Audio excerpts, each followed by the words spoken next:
something to really consider as we go into this election is the way the big four are yielding as much power as they are.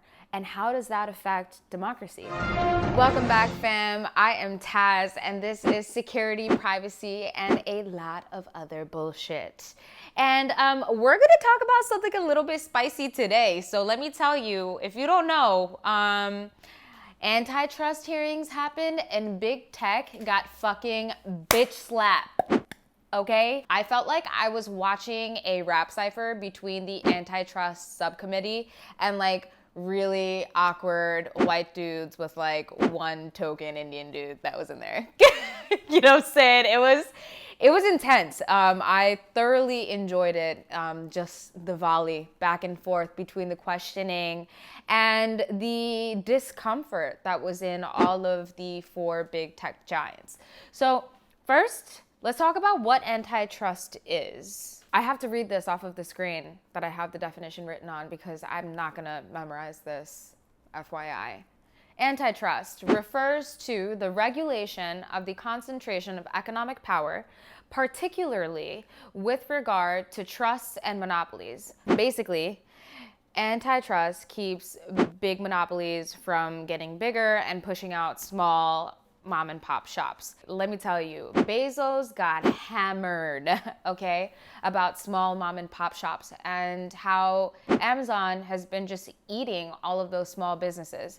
You have a product, you sell it on Amazon, then Amazon makes its version of it and then sells it for cheaper, and so then small shop goes out of business, right? So let me ask you, Mr. Bezos, does Amazon ever access and use third-party seller data when making business decisions? And just a yes or no will suffice, sir.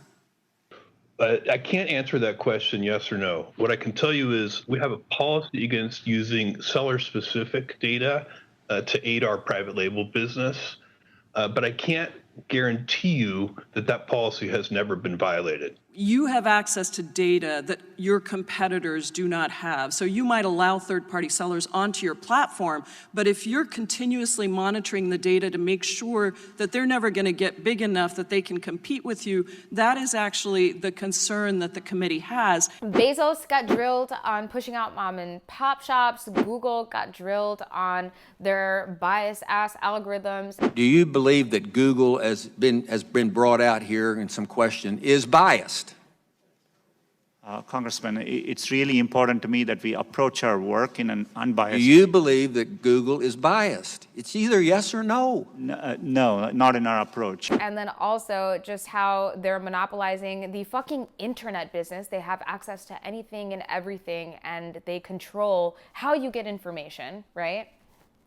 And then there's Facebook and Mark Zuckerberg's fucking adult baby looking ass who got grilled on buying out companies that were his competitors and then threatening them pretty much. And and Apple. Apple got grilled for not having other non-Apple apps in the Apple Store. So the entire hearing was a back and forth about whether or not these big four are monopolizing the market and whether or not that's ethical.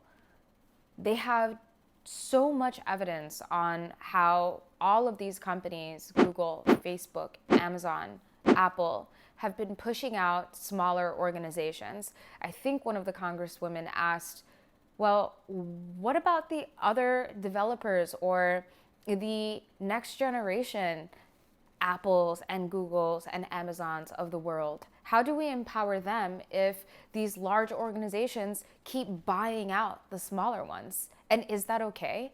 The kind of unfortunate part about the antitrust hearing, though, was how partisan it became. Republicans were talking about how the big tech was affecting some more conservative values. How do you explain this apparent bias on Google's part against conservative points of view, against conservative policies? Is it just the algorithm, or is there more happening there? And Democrats were talking about how big tech affected more democratic values and liberal values. So it looks like you are overly using conservative news organizations on your news. And I'd like you to look into overuse of conservative news organizations to put on liberal people's news on Google. I think that takes away from a larger conversation. By creating a divide, I mean, we just continue to create separate methods of dialogue and divide within this entire country at all times, where the only question is, can big tech continue to do what they're already doing?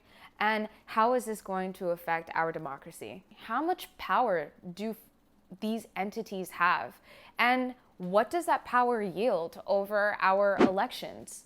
I think we're all really aware by now what happened with the 2016 elections. At least if you follow me, you know that I do not stop talking about the documentary, The Great Hack. And first off, I just want to say that I am going to be speaking at the same conference as Brittany Kaiser, and I don't give a fuck about celebrities, but whistleblowers are snitches I rock with. Are they snitches? That was fucked up. She's not a snitch. What's going to happen next? What can we expect? The subcommittee is going to push out a report that is going to identify all of the information that went through this investigation and these allegations against the Big Four.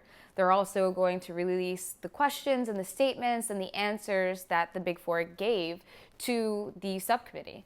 Then they're going to push out some recommendations that legislation takes to continue to monitor what's happening.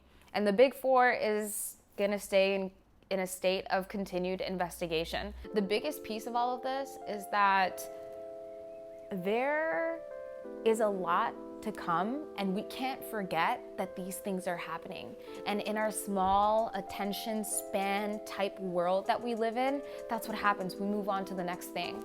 And so my whole purpose is to remind y'all to stay in the past in typical Cancer fashion, not let go of stuff, and continue to be really emotional about shit. So thank you. I'm Taz. Stay tuned for next week. This is another episode of Security, Privacy, and a lot of other bullshit.